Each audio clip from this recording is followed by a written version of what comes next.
It's been a long and arduous fight. The Displacer Beast kept shifting along the battlefield and making it incredibly difficult to hit. But you did. You felled this large black cat from another plane of existence. And you should be proud. This is a big victory for you. And as the sun sets beyond the horizon, the last purple hues of daylight illuminate your bruised and broken skin. But strangely, it also reflects black off 2 or 3 mushrooms near the corpse of the beast. Mushrooms that are now clearly coated in blood. As the last light fades, these mushrooms draw your attention once again, as each one in turn begins to pulsate and grow. One by one, you hear a popping sound, as each mushroom swells into the form of a greasy old man with pointy ears, a gray disheveled beard, a rusty sickle, and massive iron boots that seem to be about half of its size. The drying blood of the Displacer Beast stretches into wispy tendrils before tying themselves into a knot and forming into a gruesome, damp, blood-red cap hanging off the back of this creature's head. All 3 raise their dark eyes burning with hatred, and they start to awkwardly charge you. Clunk, clunk, clunk. Roll for initiative.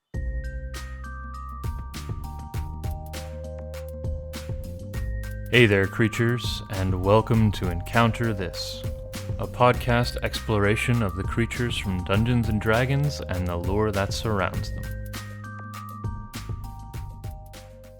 Hello there, listeners, and welcome to another episode of Encounter This. I am your very, very friendly co-host, Freeman, Wizard of the North Eiston. And today, my curmudgeonly co-host, James Grubba Kid, will be bringing us through a creature that I'm quite excited for, the Redcaps. Follow along on page 188 of Volo's Guide to Monsters, if you like. And James, the floor is yours. Well, I had a lot of fun researching Redcaps. I'll be honest with you. I've always really enjoyed these creatures. I like that they're one of the very few specifically distinctly evil Fey creatures, and that's one of the big things and one of the big themes that we're gonna go through today. So sit back, relax, and welcome to another episode of Fapril. We're going to start this episode as we have been with a quote from Volo's Guide to Monsters. This one's from Volo himself because it is, in fact, his book. Redcaps are about as subtle as a flung battle axe. I love it. Do they like foam at the mouth or something?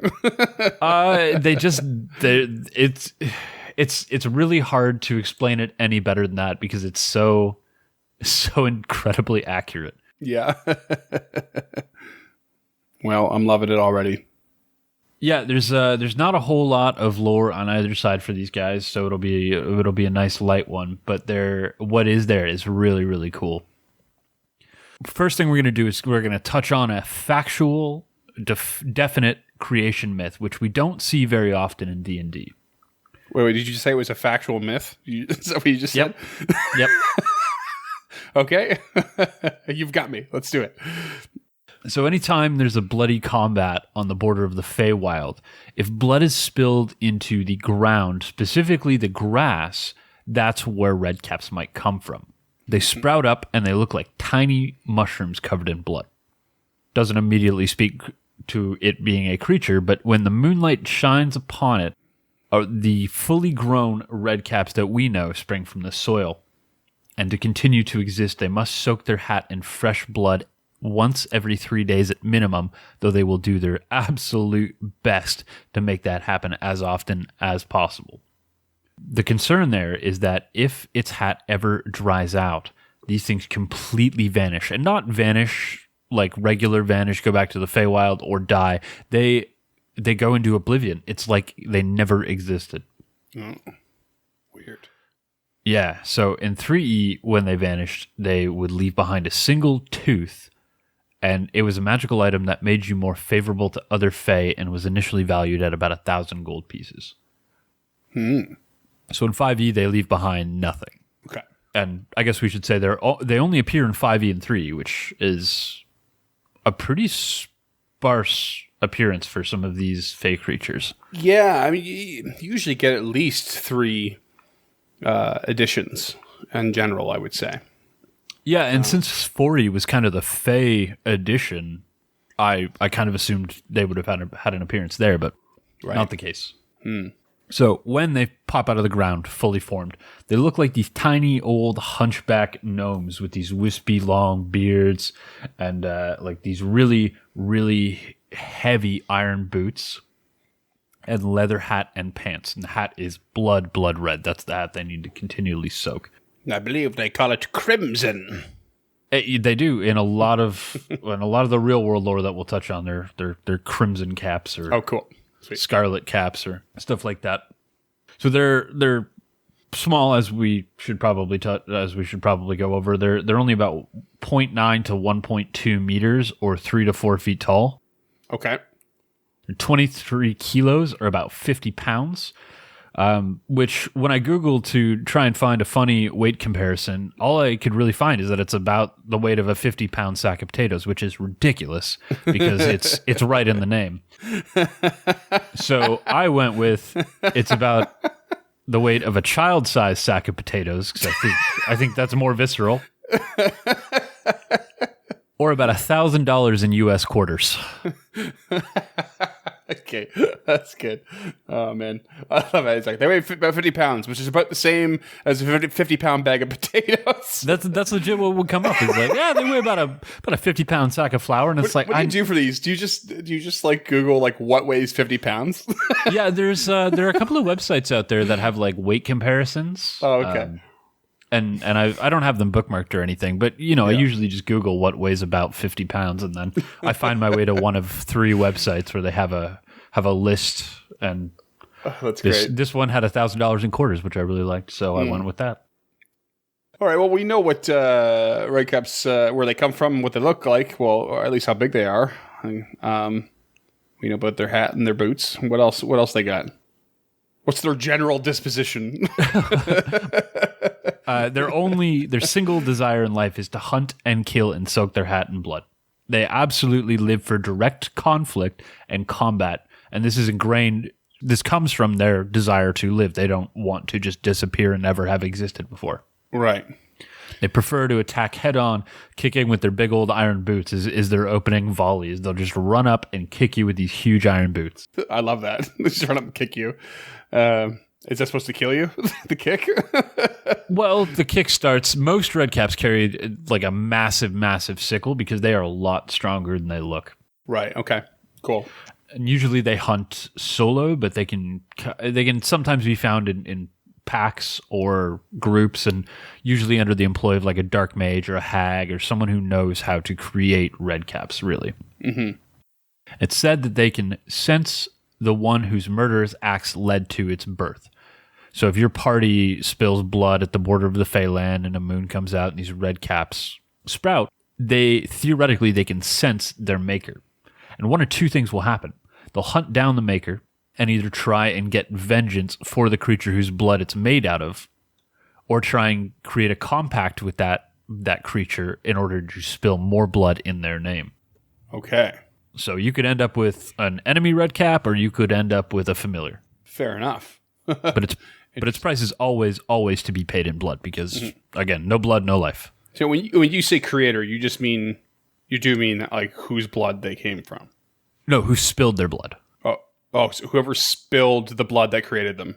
So if your party's fighting a displacer beast on the edge of the Feywild, and your ranger kills the displacer beast, it's said that the Redcap has like a spiritual connection to that ranger who killed the displacer beast. Okay, gotcha. Yeah. Okay, I'm following you now. Okay, interesting, very cool. And so they will purposely hunt down this so-called creator. Okay. Sometimes, yeah. Sometimes they'll just go on a killing spree. I'm already getting the vibe that it must be sort of dangerous for a Redcap to go on an adventure because they just need to. What was the time limit you said before they die? 3 days. 3 days is not a lot of time. And I don't think death covers it. I think oblivion is probably a better word. Yeah, yeah, that's totally fair. We're talking some balefire from the Wheel of Time kind of shit, erased from the timeline. Exactly. So like if this red cap, if you meet this red cap, you know, or if you're, let's say your party's ranger kills a displacer beast, and then this red cap comes from it, and they hunt this ranger down. And they hang out and they have a couple of adventures, and then all of a sudden this red cap disappears into oblivion. That ranger no longer remembers them, like as the lore is written. Right. So strange. That's actually so crazy. Yeah. That they would just blink it, and like no one will remember. Not even just the ranger, but no one will. If, say, the whole party meets the red cap, it's suddenly it's gone. And the evidence of it having existed would probably surely still be there. Such as, you know, if it's itself slew a creature with the party, and so on and so forth. You know, the evidence of their sickle or boots kicking the shins of a wolf. You know, but no one remembers how that evidence got there. Impossible to track down the source. Oh, that's so weird. That's so crazy to get your head around. I love it. I love it so much. And every now and again they will form like groups and cabals, but they believe even numbers to be unlucky, so they will always group in odd numbers or carry odd numbers of coins. Okay, so they're superstitious. Yeah, this stuff comes from 3rd edition. And sometimes, on the rare occasion, they will worship gods of slaughter, though they have no ties to religion at all. Right, okay. So all that stuff is from 3. Some of it will get contradicted in the actual mechanics and the 5e stuff. And that's pretty much it in D&D for Redcaps. Or it would be until Descent into Avernus came out. So in that adventure for 5e, they introduce a creature called the Madcap. So this is a red cap that has grown from demon ichor, not blood. I like it. So they kind of look like, I've sent you a picture in the Discord there, and we'll make sure we throw it up on Instagram, but it kind of looks like if a gnome got attacked by the Carnage symbiote from Marvel Comics. It's giving me a slight Guillermo del Toro vibe, and like a creature he would create for his films. Oh, okay. Yeah. Just in that, I don't know if you've ever watched Pan's Labyrinth. But there's a couple like famous creatures in that and in his designs, and one of them is a really creepy. It's got like a real saggy face, and anytime I see eyes like kind of like that, and I don't know, it just kind of gives me that vibe, that sort of thing that he usually does. It's kind of creepy because I mean, look at all the pictures here. The 3E, like it looks kind of like more like a bandana or like almost or a wrap of some kind on his head. Seems very sailor-esque, and then in the 5e art, it's like a really quite large drooping hat. It's almost like a witch's hat that's like entirely too big for him. Like a real pointed hat, right? And then you get to the Madcap, and it looks like a mask. Or it's skin. It's like, yeah, it kind of looks like a fish, and it's like the hat, and it is his skin on his face and the back of his head. It's so creepy. And he's just drooling blood. Yeah. So these things are, as I'm sure you can get the gist of just via the art alone, they're angrier and more extreme than traditional Redcaps, and they will like group together and over their hatred of stuff, kind of like hipsters. It's like going to Portland. Yeah. Or being my friend. But the things they hate are very, very specific.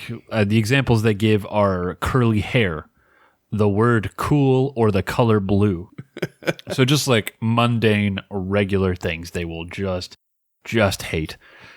And because they're demons, I guess, when they die in a burst of flame, and everything but their boots and their sickle disappear. Oh, everything but the boots and the sickle. Okay. Yeah.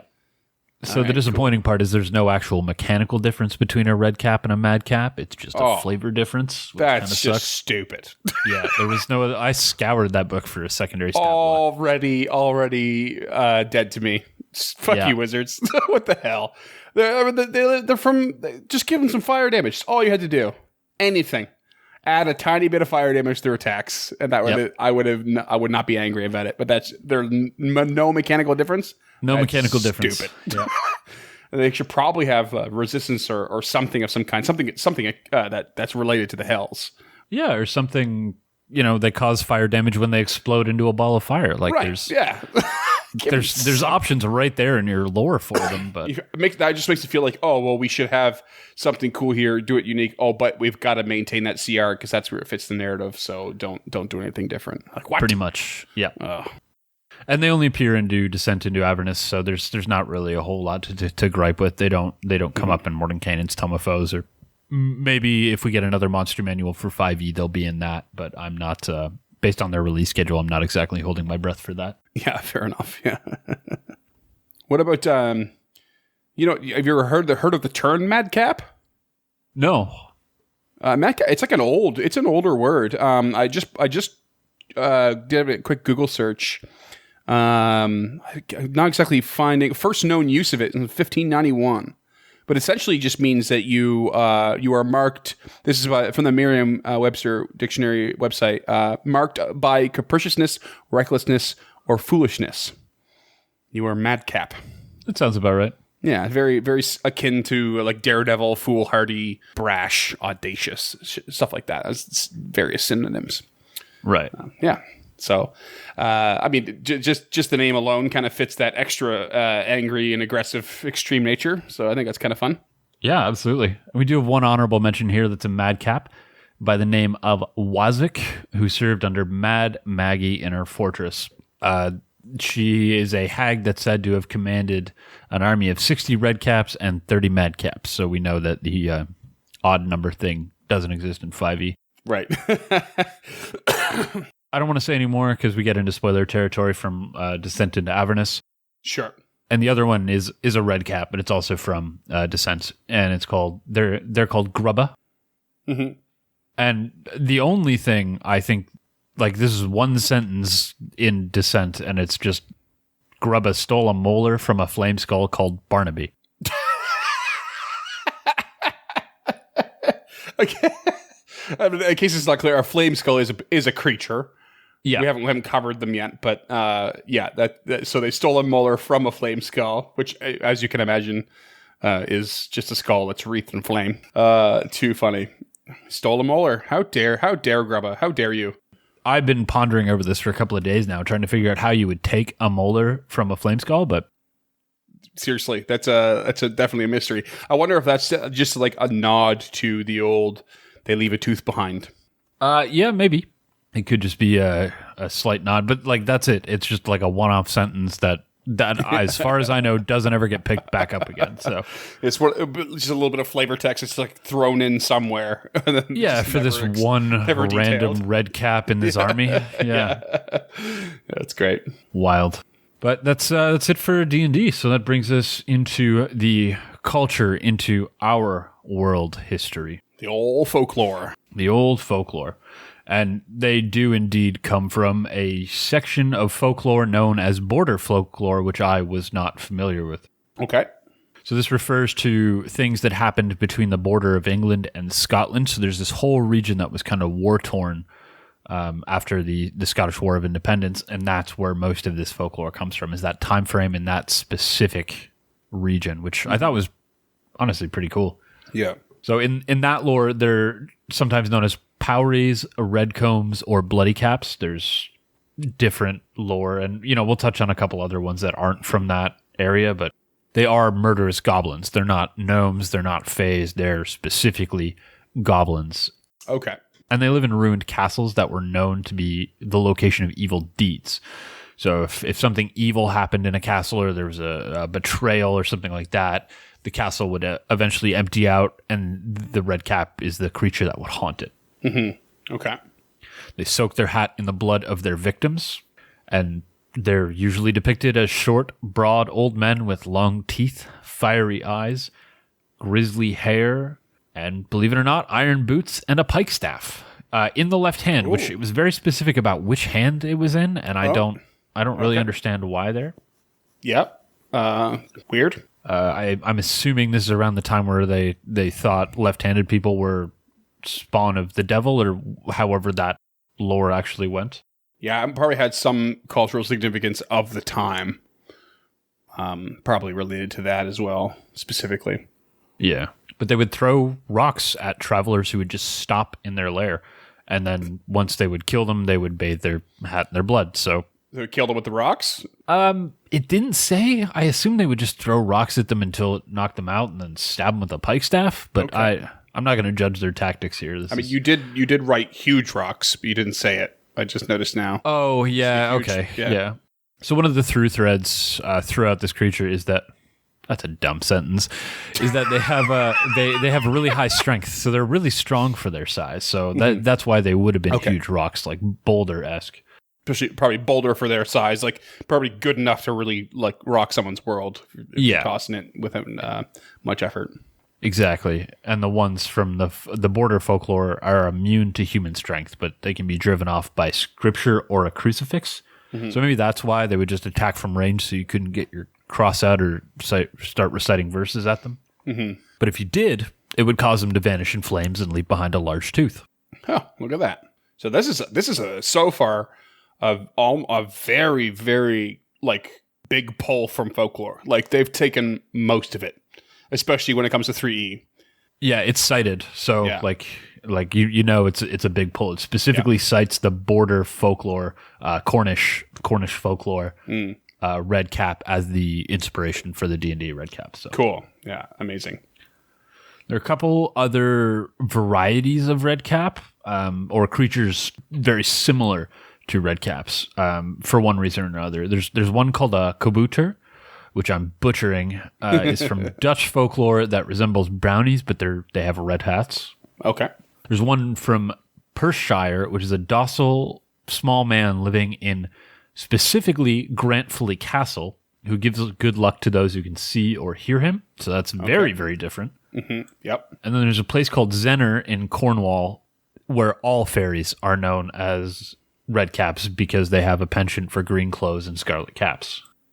Okay, so it's just a like a local trend among the fairies. So, that's just what they're into. Yeah. So they get lumped in with the murderous evil bastards. Yeah. Fashion is so cruel. Yeah. That's why I wear plain shirts. It's easy. Plain black shirts. Okay, so this is where we're going to get a little crunchy here. I did my best to write this. I rewrote this section like 3 or 4 times, but I still don't think I did a particularly good job because there are a lot of little deviations. Okay. So for those of you who subscribe to our Patreon who look at our show notes, best of luck. So we're going to talk about a man called William de Soulis. So he was a Scot who lived at Hermitage Castle, which is near a place called Newcastleton. Mm-hmm. He is said to have been the one who defeated the Northumbrian giant Cút O'Clider. Coincidentally, there is a large burial mound at Hermitage Castle said to be the resting place of this giant. That is not particularly important.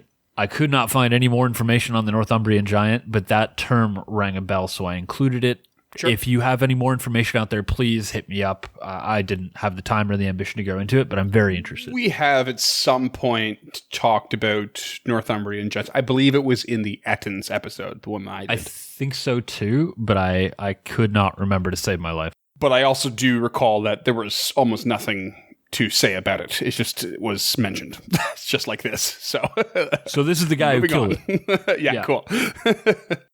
So this, I think, the Northumbrian giant as well, but specifically what we're going to get into, was written into folklore by Sir Walter Scott in a book called Minstrelsies of the Scottish Border. Cool, yeah. Walter Scott is famous for the book Ivanhoe. I thought that was his most famous work, so if you recognize the name, that's probably where it's from. Recognize it. I know nothing about it, but I do recognize the title. So he wrote about William de Soulis as Evil Lord Soulis, who is taught to be a magician from another actual Scottish figure, Michael Scott, known as the Wizard of the North. Mm-hmm. So Michael Scott, I think he lived about 300 years earlier. He was a famous Scottish mathematician and astrologer, though in his time he was actually thought of as a magician. He wasn't thought of as like a polymath. Okay. Sure. And he's the only person from the British Isles to appear in Dante's Divine Comedy, which I thought was worth mentioning. That's pretty cool. That's actually pretty cool. Yeah. Yeah, I love that story, and I love the fact that this guy was so dope, so magical that he appeared in in Dante's Divine Comedy. I'm assuming in Inferno because he was a magician. Like Dante said of William de Soulis, this guy fucks. Yeah, he's getting in the book. Yeah, because that's really all Inferno is either Dante, name dropping people from history or condemning people from his age. Right. Okay. Great. We'll get into that in another episode, I'm sure. But he was in exile. So in this book, minstrelsy of the Scottish border. I've got a hard time saying that word. So that's going to be the last time. Minstrelsy. Yeah. Minstrelsy. Just sounded it. Minstrelsy. Yeah, I'm good. We'll just cut that into the soundbite. So in this book, Sir Walter Scott gives evil Lord Soulis a familiar who is a redcap called Robin Redcap. Robin lives in a chest. He's a spirit that haunts old castles, and every ruined tower in Scotland had one. Had a redcap, that is, yeah. William de Soulis was, in the book, boiled alive at Ninestane Rig, which is a stone circle very similar to Stonehenge, but smaller. But what actually happened is that William de Soulis was imprisoned at a place called Dumbarton Castle and died there after confessing to a plot against the throne, who at the time was Robert the Bruce. Okay. I could not find what the plot was, but he had a bunch of followers, and I'm just going to go ahead and assume it was treason. Yep. Treason can come in many forms, so treason's a safe bet. Yeah, so he just died in this castle in obscurity is really what seemed to have happened. So obscure that people made stories about him. That's pretty much it for the cultural lore. Okay.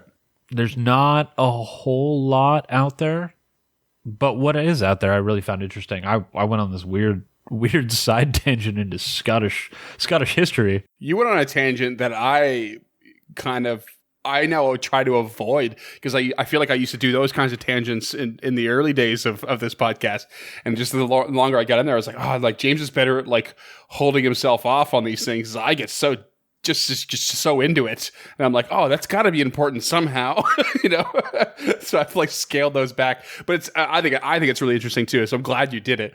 It's not long or anything, so it's just cool little sort of connecting facts, and I think that's great. Yeah, I don't know what inspired me to in this episode. Maybe it's because I was so excited about doing Redcaps, and I was so into how close they are to the border folklore caps. Right. That having this little offshoot where this real historical person was written into fiction because he hypothetically was going to commit treason against the crown. So, like, he was going to treason so hard that he was given a devilish familiar who just lived in his castle with him. We've said it before, we'll say it again. The past was a crazy place. It's just a crazy place. What a time to be alive. Amazing. Yeah, that's cool. I mean, I actually really love that a tremendous amount of the just physical and personality characteristics of the creature are very present in the 5e one. They're really, really well done. Like they're small, they're concise, but they're really tight. Yeah. Yeah, we've had very few of those in general that are so close. And sometimes it's nice. Like it's nice to see one that's like, it's clearly inspired by, and and we get to come across certain ones where it's like, okay, there's hardly anything to really go on, or there's a lot of conflicting accounts, so they did have to do something and just use those as inspiration. But to have something so directly pulled is also really cool at the same time, because it's just good. It's just straight up good. We have the detail and it's awesome. So it's like, I'm just gonna make that guy. Yeah, like, let's do that. It's from the dark ages of history, so there's not a whole lot out there on it. So we can just take that, and that can be enough for something like this. Which for sure. Like comparing this to like the accounts of, say, Unicorn or the Catoplopus, like, everything's so vague and so conflicting, and just like, third and fourth person accounts. It's, but this is just like, this is just our local lore, and here's what it is, like, and that's badass, So I love it, man. I love it. And local to us is Strange Fellows Brewing.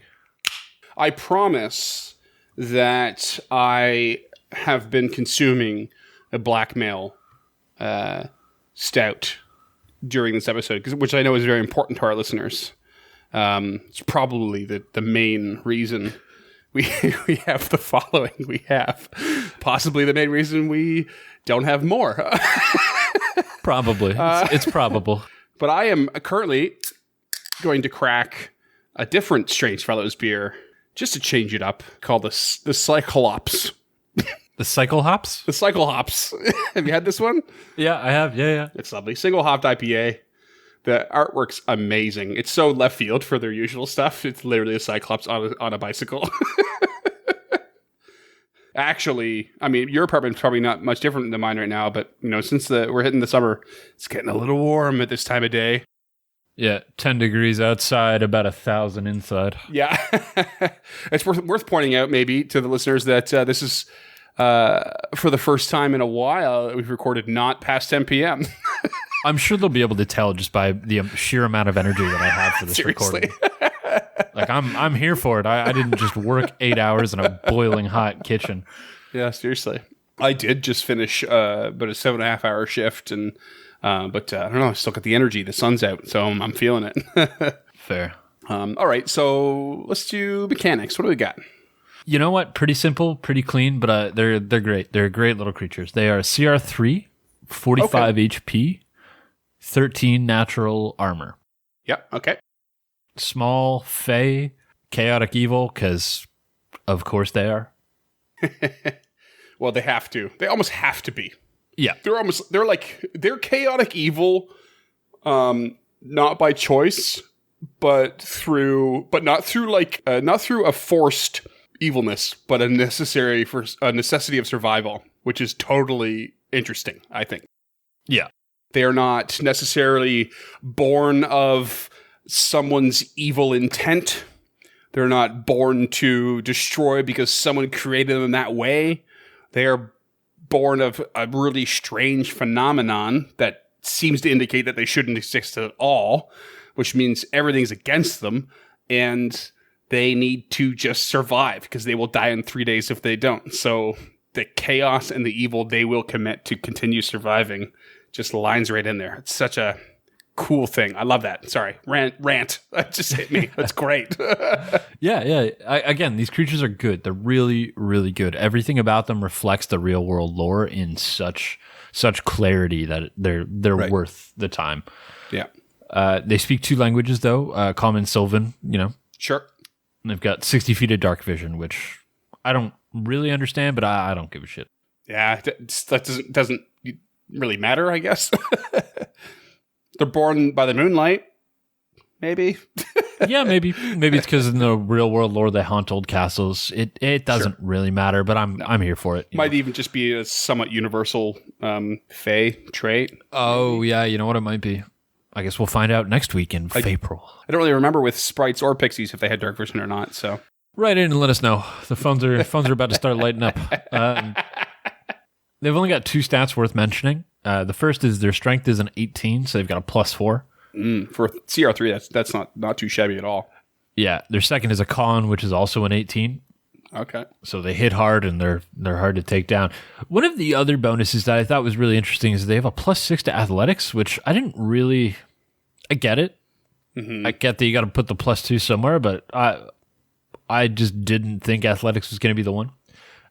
But then I read the rest of the stat block, and we'll see why. Yeah, I mean, there's probably a certain standard of making sure they get proficiency, air quote proficiency bonus to something at certain CRs maybe, and play to the strengths. So athletics is the only strength-based skill.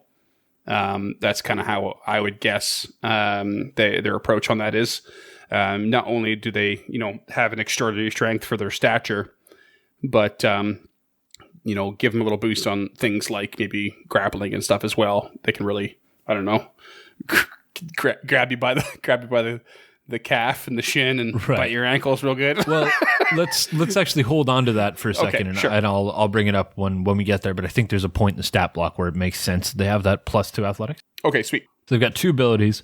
The first you just touched on is outsized strength. So while grappling, a Redcap is a medium creature, and wielding a heavy weapon does not ever impose disadvantage on their attacks. Oh, okay. So cool. You're absolutely right. The +6 athletics comes in there as well, which is pretty great. Yeah, because in 5e, they tend. I mean, at least in my experience, you tend to lean towards contested checks for, like, say, grappling or breaking a grapple. So to give them that, sort of situation, there's no disadvantage in that situation for the Redcap. Not only is there no disadvantage, but there's also they have a boost. So they're very strong in that regard. Yeah. Their other ability is Iron Boots, which gives them disadvantage on stealth while moving because they've got these big clunky ass iron boots on. Yeah, I like that. That's makes sense. I love that. There doesn't seem to be anything specific about whether or not they need to keep the boots on. Nothing. They just do. They do kick, I guess. I think because they're sprouted, they're grown, they're not born. I think the clothing is probably just part of that creature. Maybe they're boots, again, air quotes, boots, but maybe they're just literally their feet. Their feet are made of iron or something. Yeah, I would think so, yeah. I think that's a really great point in perspective, or a piece of context. Like, they are grown, they're sprouted from the ground. So what they are is what they are. What they have is literally their person. Yeah, it's not like they go out and try on a bunch of different sizes of iron boots. It's not like those silly Zener Cornwall fairies where they just hell no, choosing those scarlet hats. Oh, jeez, this is posers. Yep, 100%. But they've got 3 attacks there, which is pretty dope. CR3 multi-attack 3. Yep. Holy shit. Okay. Yeah. So it's only 3 attacks with their sickle, which is good to be pretty specific about, which is a +6 to hit, 5 foot reach, 2d4 +4 slashing. So it's not nothing. Mm-hmm. They have one more attack ability, which I think factors into the athletics as well, and it's called Ironbound Pursuit. And every time I read this, there are going to be one frisky dingo fan out in the audience who remembers the kick pants reference. That's what I think of every time I read this. Okay. Yeah. So the Redcap moves up to its speed and kicks a creature with its iron boots. It's a DC 14 dex save, or they do 3d10 +4 bludgeoning, and the creature is knocked prone. Whoa. That's not small at CR3 at all. No. These guys are beasts. They seriously are. Keep the Redcap at a distance, guys. Like, I mean, 3 attacks at 2d4 +4 can mount pretty quick. At level 3? And then to add that onto the top of it, they can move right up to you. And I mean, dex saver. Is it dex saver nothing? Dex saver nothing. Yeah. Okay, so I mean it's sort of it is kind of in your favor. Because 14 is not a gimme, but it is a saver suck, but it's a big saver suck at 3rd level.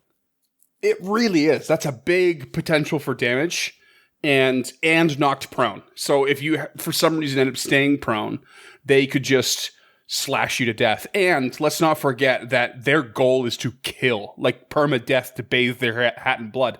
So if they knock you down, like a GM would be well within their rights to like knock you on your ass and then maul you to death with that. I'll take it one step further. I think a GM would be doing disservice to the story and the world they've crafted if they didn't all out attempt to kill the PC. Because, oh man, like on the next turn, if you happen to go down and unconscious just from the kick. And you could. The average damage there is 20 in the book. Right. And your max damage is 34. That's crazy high at level 3. And if you happen to go down and are dying, and then and the Redcap survives and you come to its next turn, it's going to multi-attack the corpse. And it's going to be repeat death saving throws every time you get hit. And if you fail them all, you're dead. You wouldn't have to. It has 3 attacks. You have 3 death saves. Done. Right. Oh, man. That's crazy. These things are very deadly. Yeah. I'm almost ready to argue that there should be above a CR3 at this point. That's crazy. Yeah. It's crazy. They could take you down in a flash. This is one creature that like you want to establish, make sure you have established with your players that they are okay with PC death. Like, if you're a caster, 1 round or 2 rounds, and you're your caster could be dead. Yeah, easy. Like, easily. Not even could be. Like, could easily be, you know? Wow. That's a stacking thing. That's gnarly. That's really gnarly. They did not pull their punches with this one. Yeah. Yeah, we've had some real yawners, you know? Some real lame ones. But holy, this guy messes with you. Redcaps fuck. Just like Dante Alighieri said, Redcaps fuck. To quote the Divine Commedia, Redcaps fuck. Absolutely. Oh, man, gnarly. Okay, super cool. I'm totally into it. I think they're awesome. And I wish I could speak to using them against the third level creature, because I have used them a lot, at least 4 or 5 times, which is more than I've used almost anything. And I have never used them against third level party. No, not once. Oh, really? Yeah? Yeah, I often use them in groups of 3 or 4, and I often use them against levels 6 or 7. Okay. And shit. Like, 3 red caps against a party of 4 level 6 players hit hard. Yeah. Damn. So crazy. I've never used them, I can honestly say. I think you've come up against them a couple of times in my games, though. Yeah, I do recall, and I remember every time being like, ooh, this is going to be badass, you know? I don't remember anything super significant happening off the top of my head, but tell me at least someone went down in one of the occasions. Yeah, I think so. The last time I ran them was in a one-shot where you guys found a hag's hut where a coven of 2 was trying to create a third one out of a baby, and guarding it were a bunch of red caps. I don't think I played that one. Oh, okay. Maybe you didn't. It doesn't ring a bell. And I remember it going very poorly for my players. There were a lot of hit dice rolled before they entered the cabin there. Yeah. I mean, honestly, don't forget, but like, you know, sort of looking at what we said about pixies and sprites in relation to hags, you know, and the potential there. I mean, these guys are the potential. These guys are it. This is a hag's like dream familiar, you know? Yeah, I mean, there's one that literally has an army of them. Right. Yeah, it's so cool. And so even before you said that, I had some thoughts about what I would write. Not necessarily what I would do or run a game with, but like I had a thought for a story, I guess, in my head about these creatures and how they're created and how they have to bathe their hat in blood within 3 days. And yeah, it just got my brain kind of rolling in that if someone discovers this information, someone evil enough, someone like a hag, they could you know, find a place where the veil or the barrier to the Feywild is thin, and they could purposely spill blood to create these guys. You know, it's not a huge stretch of the imagination to do that. And then creating an army, again, I was thinking this before you mentioned that. I thought about like, what if they just created an army? But like, what if the army starts dying off because there's not enough to kill around, or they you know, exhaust their resources? Like, what then?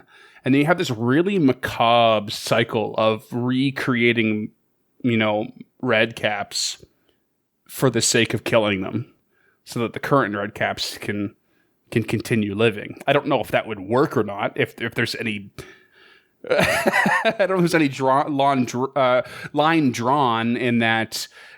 You know, red caps can't bathe their hat in the blood of other red caps, but I mean, they can't because they disappear when they die. Okay, fair enough. So, yeah. Good point. So what I had in mind is not, but then it also just kind of conjures up yet another killing farm. You know, what do they do to like create constant death in an area, and what does that do to like the negative undead energies in that area? Even semi spoilers, I guess. Yeah. This Mad Maggie, her fortress is in Avernus. It's one of your first encounters when you get to Hell. Yeah. So that's their body farm is Hell. crazy. That's so cool. So you just kill a bunch of demons, bathe your hat in their blood, create more Redcaps, or, use their body juices to create Madcaps. I mean, the how she got to 60 Redcaps and 30 Madcaps is literally through just like killing, bathing, birthing, killing, bathing, birthing. Yep. That's messed up. And I love it. Well, I mean, that's all I got. Really, really macabre creature. I'm actually going to send you a picture real quick in Discord because I think it's great. That's the Pathfinder 2nd edition artwork. Oh, yeah, that's cool. They look awesome. Speaking of Pathfinder, there are a couple of cultural mentions that I want to shout out because we'd be remiss not to mention them. The first is the Redcap from the Dresden Files because I have to mention them because those are great books. And more importantly, that character is fantastic. He is such a ruthless, fey assassin, but he's really, really good at it. And it's not multiple Redcaps, it's one Redcap. Okay. And I think there's this scene where he's wearing a red New York Yankees hat because he has to be wearing a red cap, but it doesn't have to be a different cap. Mm-hmm. The second you actually just reminded me of with that Pathfinder art, and that is Razmataz from the Glass Cannon podcast. I was actually at some point he popped into my head when I was thinking when I said that it must be dangerous for them to go on an adventure. They definitely did not play the Redcap lore to their chest on that one. No, definitely not. But Razmataz was pure gold. Yeah, and I've got the GCP wiki pulled up here. His first appearance is in episode 100, part 2. I remember that, yeah. Yeah, they charm this Redcap, and he becomes like an NPC for the party.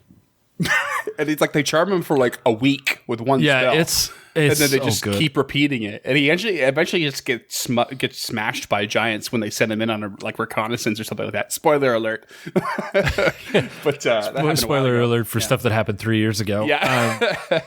But he was properly such a funny improvised NPC. So much fun.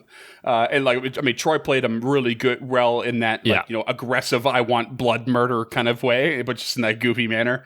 And then his death, everyone was actually kind of disappointed, but then it was also just really funny because they didn't care at the same time. Yeah. So if you've never heard of that little production, the Glass Cannon podcast, I highly recommend you go check it out because they need all the listeners they can get. They're hurting over there. Yeah, right. Big inspirations for James and I. They're awesome dudes. For sure. And if you guys want to help them out, you can find them over at Glass Cannon Pod or just search Glass Cannon Podcast. You'll find them. They're amazing. They're huge. They're around. They're one of the biggest Patreon guys out there. But yeah. Speaking of Patreon and helping people out, if you want to help us out, you can find us at patreon.com/EncounterPod. $5 a month will get you a handwritten letter and access to these wacky ass show notes that I wrote this time. And for $10 a month, you can suggest a creature from any system you like, be it Pathfinder, be it D&D, be it some Fey game that we've never heard of. We're in for it. We want to look at other creatures and other systems and see how they're designed. If you want to discuss those other systems or anything like that, or get in touch with us, you can hit us up on Twitter at EncounterPod, Facebook.com/EncounterPod, Instagram at encounter.pod, or if you want to check out any of our back episodes or some of the blog posts where we link to some of the material that we referenced in this. Specifically, I'm going to be trying to find a copy of Minstrelsy of Scottish Border. Nailed it. That will be on our website at encounterthis.ca. Regardless, if you could rate, review, or tell somebody in your life, tell your players, tell your GM, tell Twitter, go out onto your balcony and just yell and encounter this podcast. It's helpful. I mean, encounter this podcast. It's relatively helpful. But thank you so much for listening to another episode in Fapril, and we will be back in 7 short days with a new episode to add to this stack. I refuse. We'll be back in 14 days with a non-Fey related episode.